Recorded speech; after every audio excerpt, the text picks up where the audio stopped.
It's LeVar Burton, everyone!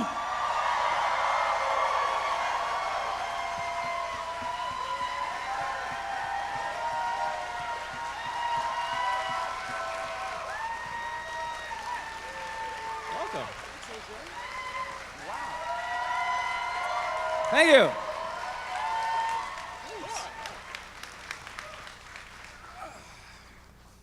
So we were talking backstage. You tweeted not too long ago that for a little while you were actually listed as a Haligonian on Wikipedia. I was. So what was it like living in Halifax? Well, given that this is my first time here, I'd like to say hi to all of my neighbors. But I see you're already living it up as a Haligonian. You had some awesome seafood last night. Where were you dining last night? Just at the hotel. Oh, okay. Little Atlantic lobster roll. And right? you just tried your first donair. I just had my first donair. That shit is good. Could have used a couple or 3 beers before, but that comes later. Yeah, or the regular order of So there's a things. little disconnect between the name and the actual thing itself. Because when I think donair, I think of something light and airy. But it's not. No. No. Why is that, AJ? I'm not from Halifax myself. Oh, okay. Hopefully one day. I'd love to retire here, to be honest. Right? But, When I retire here, we'll share some donairs. we'll share donairs. All right. But you are all over the place. We were just talking backstage, too, about all the different places you're going with LeVar Burton Reads. Yes. So, Is anybody listening to the podcast? Yes. What's wrong with the rest of you people? Well, let us know what you've been up to these days. Of course, we're going to get to some Star Trek questions and Reading Rainbow questions, no doubt. But what's going on in the world of LeVar Burton? Well, I don't know if you've heard, but my friend Patrick Stewart is coming back to Trek. Old Baldy is back. So I'm guessing there's an opportunity for a Geordi reunion there. I don't know. Here's what I know. I can share with you what I know. That which I do not know, I cannot share.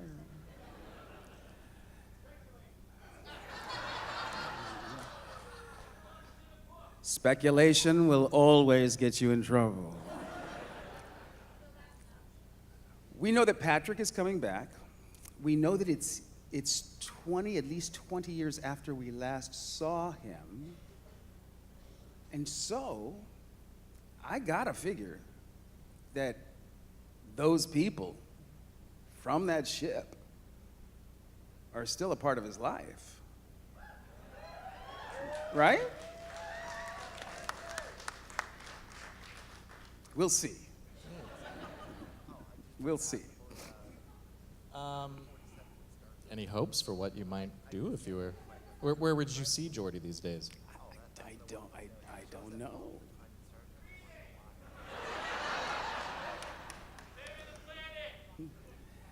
Geordi would be... Listening to... That was a better joke than the one I was going to make. Ow. Oh, that hurt. I would really, really hope that Geordi would have gotten laid by now. I mean, come on. That was pretty unfair. It seems like there's always one character on every starship who is just having no success in the love department. Yeah. I've hosted panels with Garrett Wang from Voyager, and it's always the same story of, Yeah, but see, it's one thing to have a character that is kind of awkward with the opposite sex. It's another to have that same character stalk a woman by creating a holodeck version of her. I mean, it's pretty freaking creepy, if you ask me. A little bit. Yeah. But tell us more about the podcast for anyone who is not listening. For those of you who are not in the know, LeVar Burton Reads is my podcast. We just finished our third season of episodes. In every episode, I read a short story. The only thing the stories have in common is that I love them, and I hope you will too.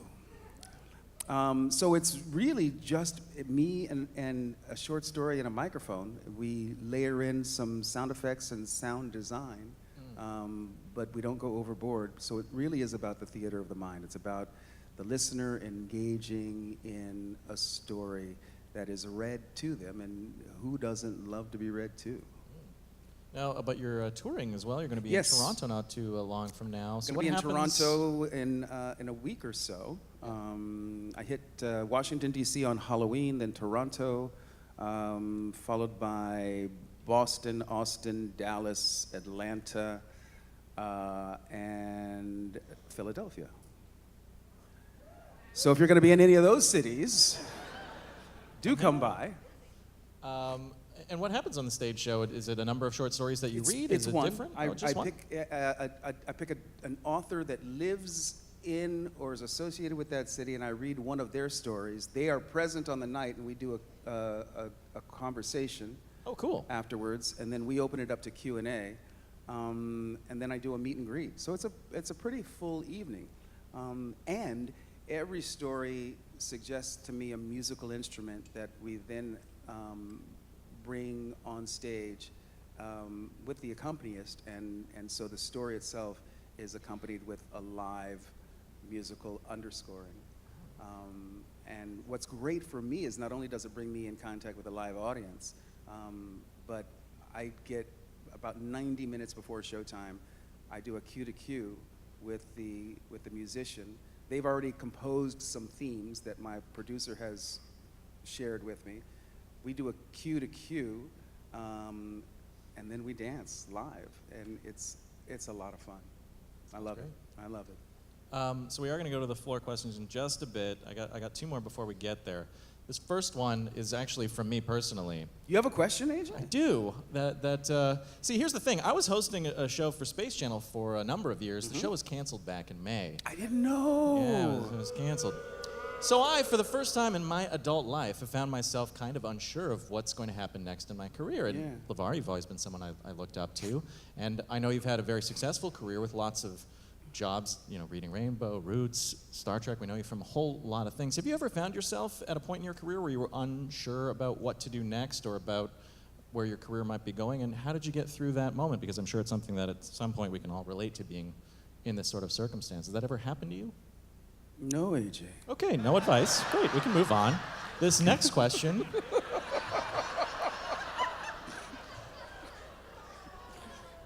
That was cruel, huh? But oh, so much fun.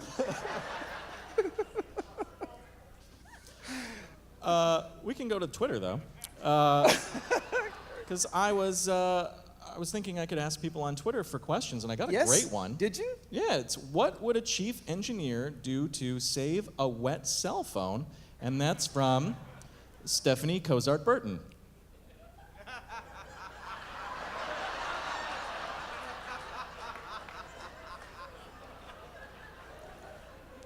All right. What you don't know is that Stephanie Cozart Burton is my wife. And there was a time many years ago when this is how long ago it was a Sony Ericsson P900. And it got wet. And I did the rice thing, but I was very impatient, and it was still not quite dry, not functioning. And so I don't know why, I don't know what I was thinking, but I thought, if I just put it in the microwave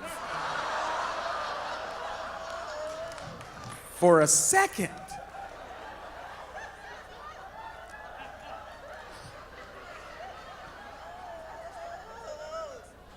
I hate you, AJ.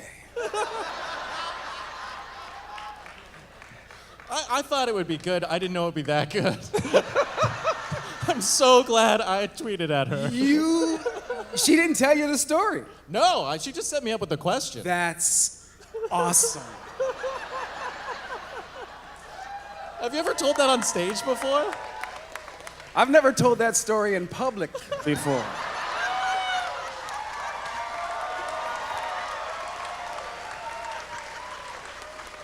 Well, I don't think I can top that myself, so let's go to the floor for some questions. See someone coming up to the mic, maybe we can help. Oh, you're good? No. Yeah, Q helped me. Yeah, Q helped me yesterday. I can walk now. I just wanted to ask, I've been watching Star Trek for like 20 years, and I've noticed that the number 47 appears all the time. I'm just wondering, is there a story behind that? I got this one. No. Really? Yep. The number 47. Yes. Sometimes it's blatant, sometimes it's on a panel in the back. Okay. All right. I have no explanation. It's one of those unexplained mysteries of the Star Trek universe. Okay. Fair enough. Either that or you're hallucinating. I could be. Yeah. I'm gonna pay attention now. I'm gonna be on the lookout for the number 47. Well, you know, 47. Well, if you add the two numbers together, that's 11. 11 is a master number, so maybe it's a secret message. Could be. I'll look for it. Thank you very much. Thanks for your time. I see someone in a Star Trek uniform. Hello. Hey. First of all, just in relating earlier to Geordi's, with the women, I remember him getting his confidence in one episode, and him and Miss Christie looked like they were having a pretty good time. Yeah, they were having some cocoa no-nos there on the beach. But then she put Geordi in the friend zone. Yes. Wasn't there an episode where he got his confidence and did pretty well, and they were like making out in the turbo shaft and stuff like that? Was that before that? All right, we'll get to my question. If there was a bromance on Star Trek, it was probably between you, character Geordi, and Data. It was pretty clear what Data was getting out of the friendship. You know, you were essentially his human social worker, orienting him to between. Never quite heard it phrased that way before. But you were sort of orienting him between technology and actual interactions with humans and treating it with humor. I'm wondering what Geordi got out of the friendship, because it seemed a little less obvious to me. So why was it reciprocal from a character standpoint? there was in the audition in the audition scenes, a conversation between Geordi and Data that never made it into the show, but the idea, the crux of it, was very much the basis of the friendship. They recognized in each other that Data's brain and Geordi's eyes saw the world very similarly. They saw the world exactly as it was. And on that basis, they decided to form a team and call themselves the Perceivers. Data and Geordi perceive the world in very much the same way. That's the commonality. Oh, thank you. Yes, but Data got laid. Yes, we know. Data got some. Great question. We got another one coming up. Yes, I was just, you've obviously had a large role in encouraging creative thinking, design, things like that throughout your career, and also clearly within your family, if we see with Mika's career separate from your own. You know, she's not LeVar Burton's daughter, she's just Mika Burton. She's Mika Burton. Exactly. Anybody else aware that my daughter Mika is Get her out here. blowing up? Yeah. So can I just speak for a moment about how proud I am of my kid? Please. My daughter's on the talent team for the Overwatch League, and this year she'll be on the floor, but next year in 2 years, in 2020, Mika will be the first female on the desk for the Overwatch League, and I'm incredibly proud of that.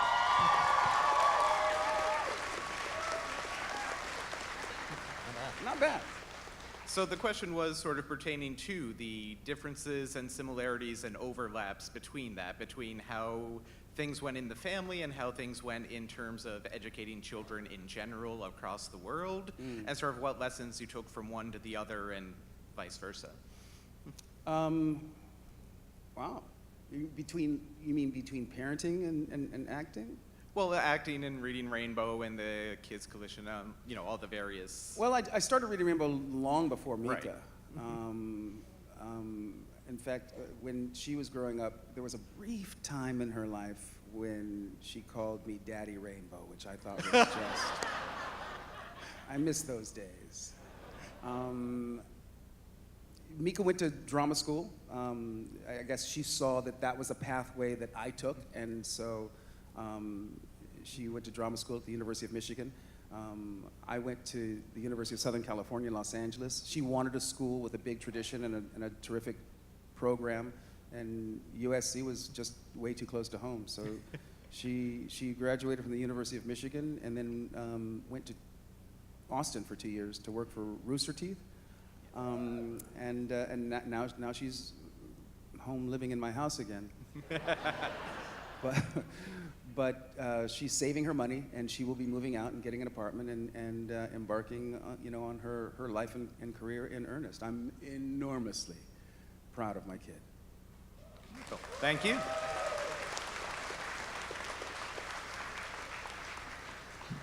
Hello, thank you again for coming to Halifax. It's really great to have such an influential character in our con here. Did you know that it was reported that I used to live here? I heard. My question was related to the prep for getting ready for Star Trek. It's really well known, I think, that there's a lot of time to get ready in the makeup chair for various roles. Mm-hmm. So I'm just wondering if you could speak about how it, on a scale of Picard to Worf, how long it took to get ready as Geordi, and then also about the visibility behind the visor. As a child, I often would play with my brothers and would wear a headband and have a visor like Geordi, and of course that doesn't really work. So I'm just wondering how you worked through that. My makeup was very easy. 20 minutes in the chair. The character is really defined by the visor and what the visor enables him to do. Mm-hmm. In putting on the visor, my vision was reduced by 85%. So the reality was that I was playing a blind man who could see more than everyone else around him, yet when I put on the device through which he saw, I couldn't see shit.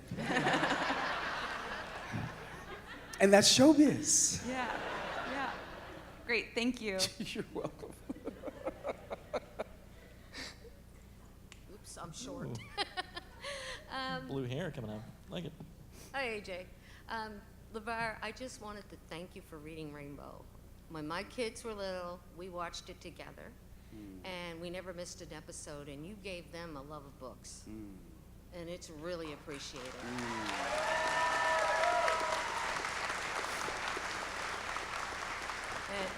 And I hope you enjoy your time in Halifax. I am. Thank you so much. You're welcome.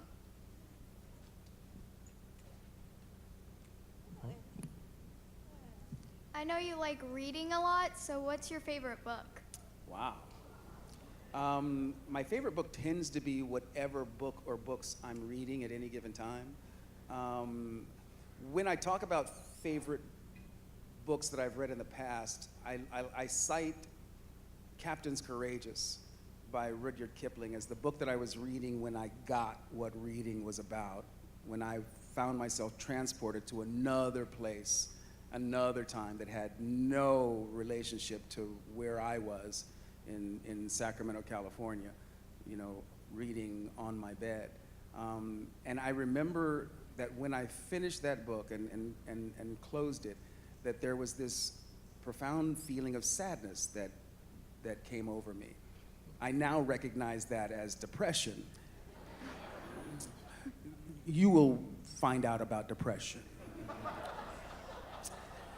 sooner or later, because if, like me, you really tend to immerse yourself in a story, when that story is over and you have to say goodbye to that world, there's a little sadness involved. To this day, when I'm reading a particularly good piece of fiction, I slow down the last chapter to forestall that inevitable sense of sadness. That's what reading is about. And I will always be thankful to literature for opening up the world to me and allowing me to live in my imagination. I make my living now with my imagination, and that never would have been possible without having developed a relationship with the written word. Thank you. Thank you. Great question. Might I ask, did you have a book with your daughter that you read to her? Because I know kids, we often, reconsume things. Was there a particular favorite that you guys enjoyed together? Steph read Lemony Snicket with Mika, and I read Harry Potter until the Dementors, and then it was like, no. She did, once the Dementors came into the picture, she was like, nah, I'm not enjoying this anymore, Dad. But she, very soon thereafter was able to finish the series herself. Right. So it's all good. Cool. Go back to the floor. All right. One of my favorite Next Generation episodes was Relics. And I was just wondering what your experience and how it was like working side by side with Jimmy Doohan. I love Jimmy. I love Jimmy Doohan. Loved that man. And he created the mold for engineers. A lot of what Jimmy laid down, I picked up, right, in creating the character of Geordie LaForge. His sense of surety about what he was doing, and the thing about Geordie was that because of the vision thing, not being able to see that well, I mean, in the first season of Next Gen, I bumped into everything and everybody. But it was important for me that in spite of his blindness, that character moved with alacrity, that he knew exactly where he was at all times. So it was really necessary for me to not look down at my feet. I had to learn how to navigate the sets with markers and stationary objects so that I could move without seeing my feet. And that was all inspired by Jimmy Doohan. All right, thank you.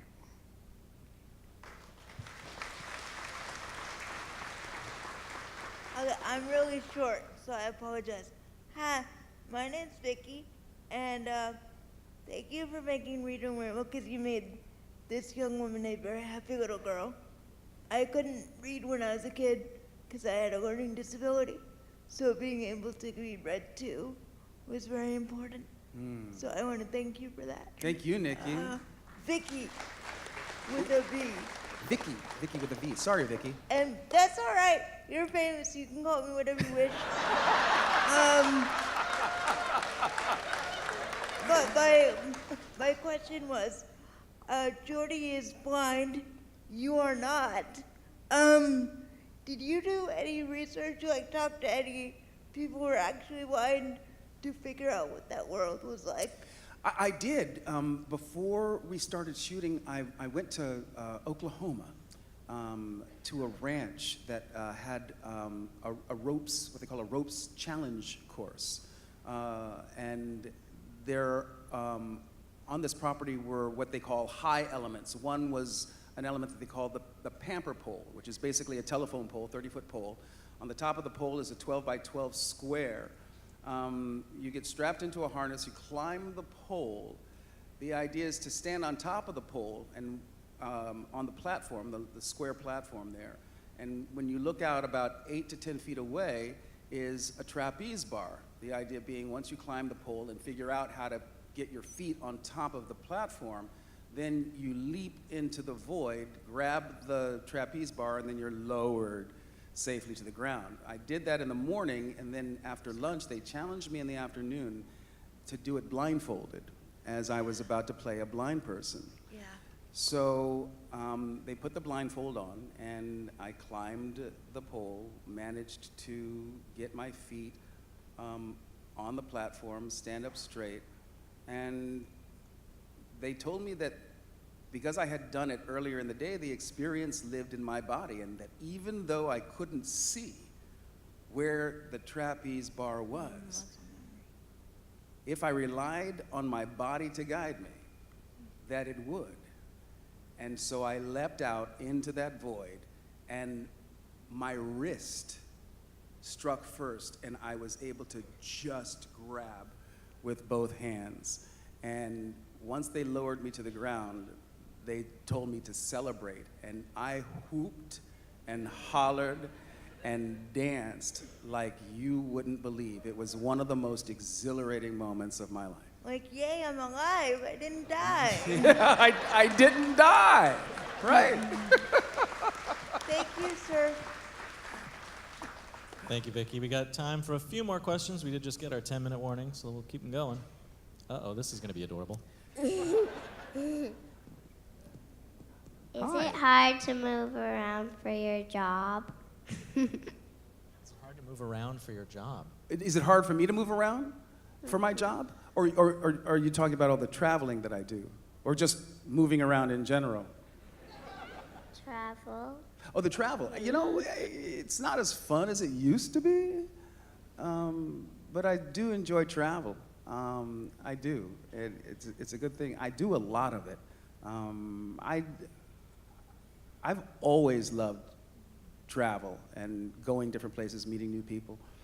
It's actually one of the things I like most about my life. Okay. Thank you.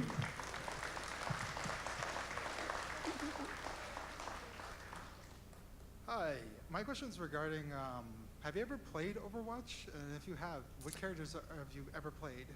Not an Overwatch player. Nope. Nope.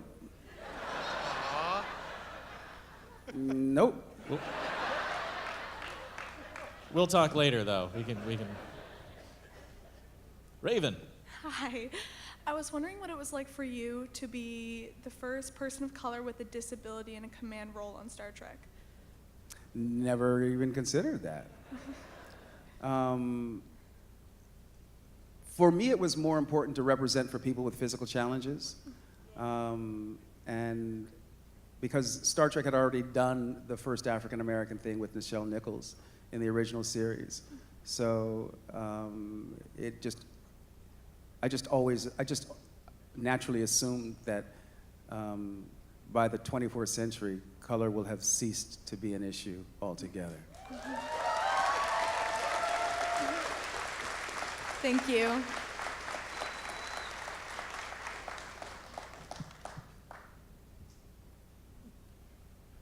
So my question is, what was it like to transition from an actor role to a director role? Because you did an episode of Next Generation, your first directing role in Next Generation. What was that transition like? It was like discovering a part of myself that I didn't know existed. I took to directing immediately, and I knew right away that this was going to be a part of my life going forward. Yeah, a part of me suddenly came alive that had been lying dormant all of those years as an actor, and I discovered a new way to express myself as a storyteller. It was a very, very powerful experience for me. I know from interviewing many of the Star Trek actors that the TNG cast were especially pranksters. Did anyone give you a hard time on that first time directing? Yeah. Anything you want to share, or do you want to keep that for another time? I love my friends. Fair For the enough. most part. We got time for maybe a couple more, so here's another.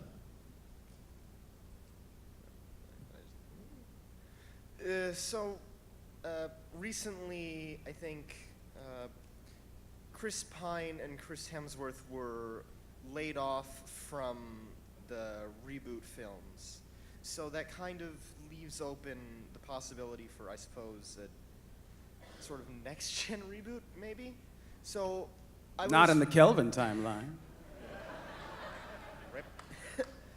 So I was wondering, if Geordie were to get a reprise / reboot, if you had any opinion on another actor who could play the character. Of Geordie? Yes. Yeah. Who would that be? Yes. Donald Glover. Because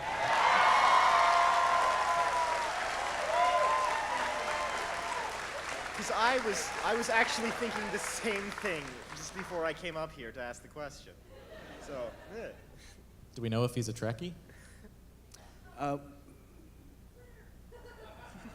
Let's find out. We know he's a LeVar Burton fan. Good.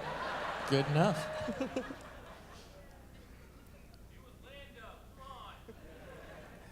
We won't hold that against him.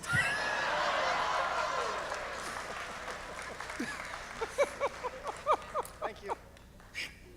LeVar, I think we're wrapped on the questions there. Anything you want to say to your fellow Haligonians before we go? I'll see you in my retirement.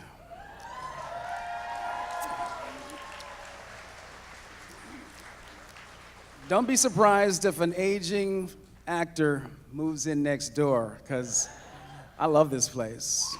I genuinely do. LeVar Burton, everyone. Thank you all. Hal-Con.